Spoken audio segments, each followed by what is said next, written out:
We left Williamsburg this morning heading to Lexington, Kentucky, trying to avoid as much as we can of the Hurricane Helene. We've got fog warnings coming up on the mountain here.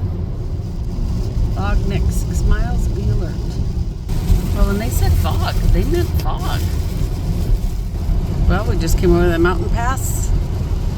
A little bit better. I'm not sure where we are. Here we go. Well, here we are, back in the rain. Again, just got an emergency alert of flash flooding. They've had up 3 inches and more to come. Headed to Branson. It's a rainy morning out. We've got about 9 hours of strict driving to do. Yeah, that rain was very trying. It was very difficult to get through that.